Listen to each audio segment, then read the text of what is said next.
武汉实验室的病毒是人工合成的。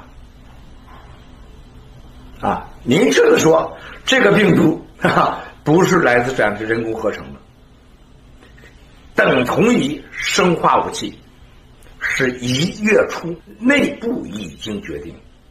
所以1月6号、1月7号习主席的会议的批示啊，这都是乱扯的。说，真正的感染者并不是纪委的人，是武汉的军方人到北京，啊，传染上了北京。北京的军方才高度重视，这事儿失控。Farm product and other product, manufacturing product, and it's been a great deal.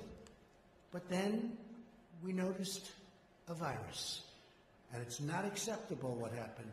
It came out of China, and it's not acceptable what happened. And now what we're doing, Jim, is we're finding out how it came out. Different forms. You know, you've heard all different things. You've heard 3 or 4 different concepts as to how it came out.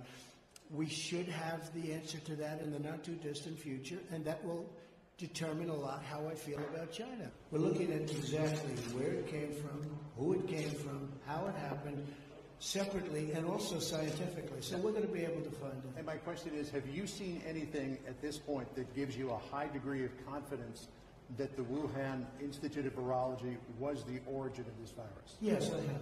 Yes, I have. And I think that the World Health Organization should be ashamed of themselves, because they're like the public relations agency for China. And this country pays them almost $500 million a year, and China pays them $38 million a year. And whether it's a lot or more, it doesn't matter. It's still, they shouldn't be making excuses when people make horrible mistakes, especially mistakes that are causing hundreds of thousands of people around the world to die. I think the World Health Organization should be ashamed of themselves. I missed in the interruption. Are you suggesting that maybe you have some evidence that this was not a naturally occurring virus? We're going to see what it is. You're talking about the virus and where it came from? Yeah, yeah. No, we're going to see where it is. We're going to see where it comes from. And, you know, look, you know every theory. You had the theory from the lab. You had the theory from many different, the bats, and the type of bat, and the bat is 40 miles away, so it couldn't have been here, and it couldn't have been there. And there's a lot of theories, but yeah, we have people looking at it very, very strongly. Scientific people, intelligence people, and others. And what gives we're going to put it all together. I think we're going to have a very good answer eventually. And what gives you? And China might even tell us. China may tell us. And what gives you a high degree of confidence that this originated from the Wuhan Institute of Virology? I can't tell you that. I'm not allowed to tell you that. With each passing day, we're learning more and more about this enemy. The scientists at DHS have released a report offering a number of insights about how the virus reacts to different temperatures, climates, and surfaces.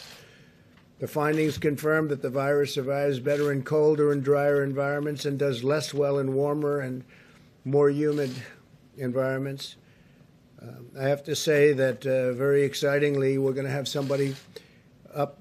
Bill will be up in just a little while. It was a great report you gave, and he's going to be talking about how the virus reacts in sunlight. You really hear the numbers, you won't even believe them. Coming up, our most striking observation to date is the powerful effect that solar light appears to have on killing the virus, both surfaces and in the air. We've seen a similar effect with both temperature and humidity as well, where increasing the temperature and humidity, or both, is generally less favorable to the virus. So let me illustrate with this first slide.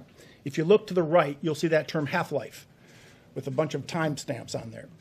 First, let me tell you what a half-life is. We don't measure the virus as far as how long will it live on a surface. We have to measure the decay of the virus in terms of its half-life, because we don't know certain elements. We don't know how much a person expectorates when he spits, right? When he sneezes, whatever the case may be. We don't know how much virus is in there. So that has a bearing on how long the virus is going to be alive and active. So we measure it in half-life, because half-life doesn't change. So if you look at an 18-hour half-life, what you're basically saying is that every 18 hours, the life of the virus is cut in half.